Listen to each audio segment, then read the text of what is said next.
Bom dia, gente. Para quem não me conhece, meu nome é Marcos. E o propósito dos vídeos é para a gente poder falar sobre o Evangelho do Reino de Deus. E nesse tempo, a gente está ouvindo muito falar sobre as questões de contribuição, de dízimo, de oferta, de primícia, sobre generosidade, sobre administração, né? Sobre a questão da igreja. Então, hoje eu quero falar a respeito sobre contribuição na igreja, né? Como deve ser, como administrar, mas essa administração que eu quero falar não está relacionado a métodos, não quero trazer métodos, regras, mas princípios, né? de administração desse jeito, como deve ser feito isso. Então, eu não quero fazer vídeos longos, e eu quero fazer pequenos vídeos curtos e falar sobre vários temas. Eu vou falar sobre vários temas e um vídeo vai complementando o outro, né? Porque quando a gente fala sobre certas coisas, acaba, né, tendo muitas ramificações para várias coisas. E aí depois eu vou falar sobre a questão de dízimo, de oferta, né? Sobre a contribuição generosa e outras ramificações a respeito de lei, de graça, a respeito do sumo sacerdote Jesus Cristo, onde há mudança de sacerdote, né, da mudança do sacerdócio levítico para o sacerdócio segundo Melquisedeque, há mudança de lei, né, porque Jesus ele vem da tribo de Judá e não da tribo de Levi, e Jesus foi colocado como sumo sacerdote e foi jurado por Deus que seria um sumo sacerdote eterno, desde a eternidade, ou seja, sem princípio e sem fim. Seria segundo a linha de Melquisedeque.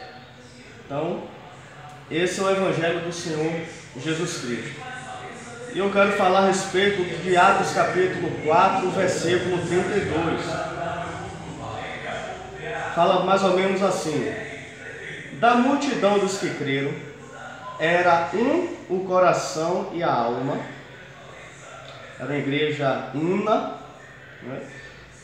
Ninguém considerava exclusivamente sua nenhuma das coisas que possuía, tudo, porém, lhes era comum, né? Então se percebe que era uma igreja integrada, uma igreja una, né? E havia ali compartilhação. E com grande poder os apóstolos davam testemunho da ressurreição do Senhor Jesus Cristo, em todos eles havia abundante graça. E olha como é essa abundante graça. Pois nenhum necessitado havia entre eles, porquanto os que possuíam terras ou casas, vendendo-as, traziam os valores correspondentes e depositavam aos pés dos apóstolos. Então se distribuía a qualquer um, à medida que alguém tinha necessidade. Então a gente observa o seguinte, que essas coisas não têm acontecido hoje em parte alguma. Na verdade até existe uma ou outra, mas no geral, isso que está em Atos capítulo 4, a partir do versículo 32, não tem ocorrido. Isso é grave. Aqui está falando de uma igreja que era una, uma igreja que se integrava, onde os irmãos eram irmãos que se comunicavam, que se conheciam, que partiam do pão, né? E que havia generosidade de forma que não havia necessitado. O que a gente vê hoje é o contrário, a gente vê necessitados dentro da igreja, né? E é um assunto chato. Eu quero dizer o seguinte, o que eu estou dizendo aqui não é nada novo. Milhares de anos essas coisas vêm se repetindo, de uma forma ou de outra, vêm se repetindo. Então eu não estou falando novidade. Pode ser novidade para alguns que ainda não ouviram, mas não novidade sobre a terra.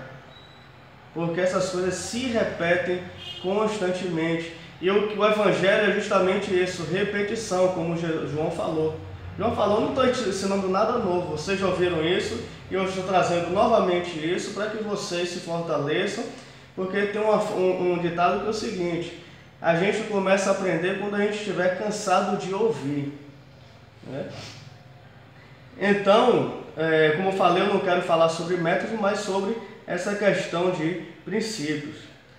As contribuições eram levadas aos apóstolos. E eram levadas aos apóstolos e eles distribuíam segundo a necessidade de cada um.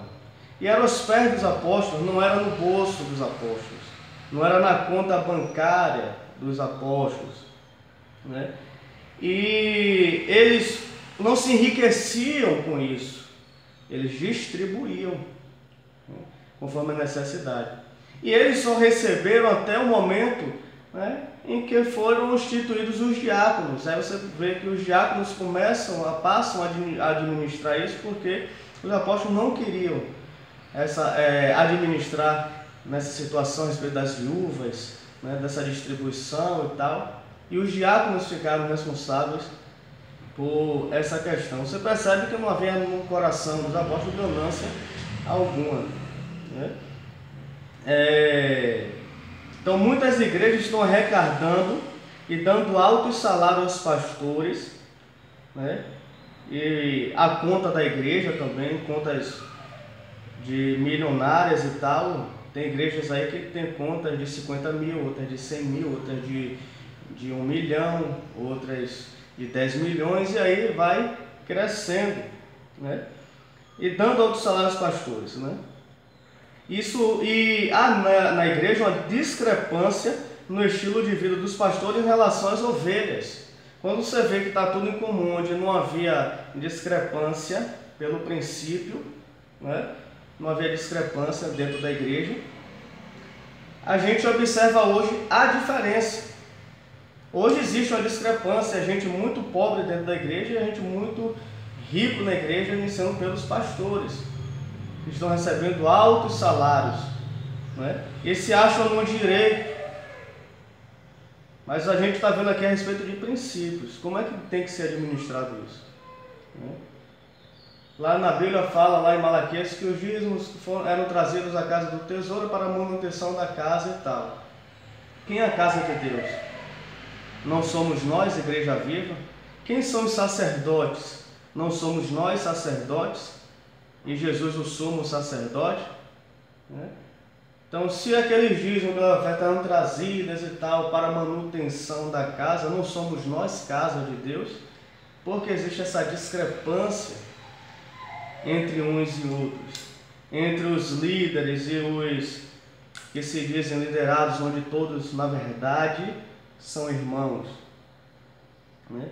Porque as igrejas estão acumulando, se Jesus falou, né, para a gente não acumular riquezas e tal, as igrejas estão acumulando, igrejas com contas bancárias altas, enquanto os irmãos estão passando por necessidade.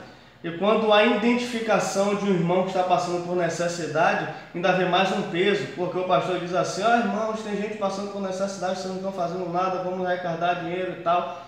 Sim, mas e o que já tem sido arrecadado, né? Porque não está tendo essa distribuição segundo a necessidade de cada um.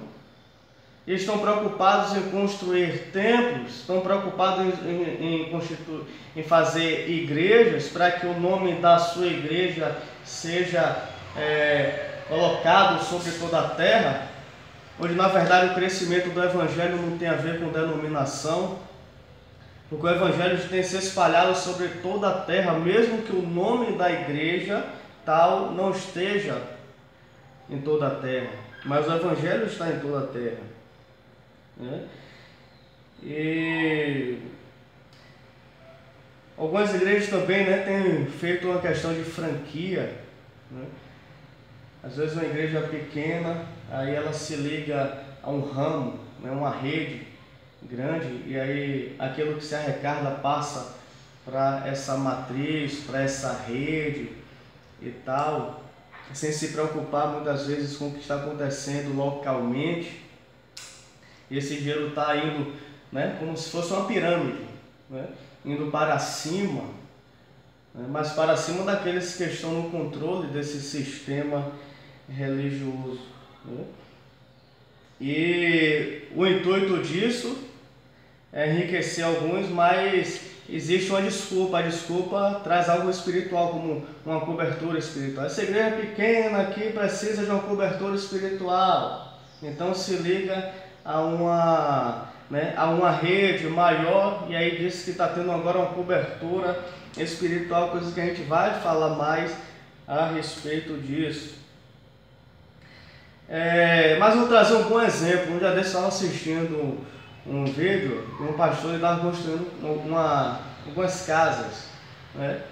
E aí ele estava dizendo que ele estava ali construindo aquelas casas para os irmãos, porque toda a contribuição que a igreja recebia, né, acabava indo para a própria igreja, para os irmãos que estavam passando por necessidade. Tinha irmãos que não tinham casa, né? Tinha irmãos que tinham algumas casas mais velhas, de madeira e tal, e o que se estava arrecadando ali acabava ajudando outros irmãos. Então, quando a gente pensar que não existe igrejas que estão dando sobre princípio, né, um exemplo desse me fez confirmar que existem pessoas que andam no princípio da palavra de Deus, né? Apesar que haja um sistema aí que toma a nossa visão como se estivesse todo mundo fazendo de forma errada, que não for diferente de princípio, existem pessoas sim que andam no princípio.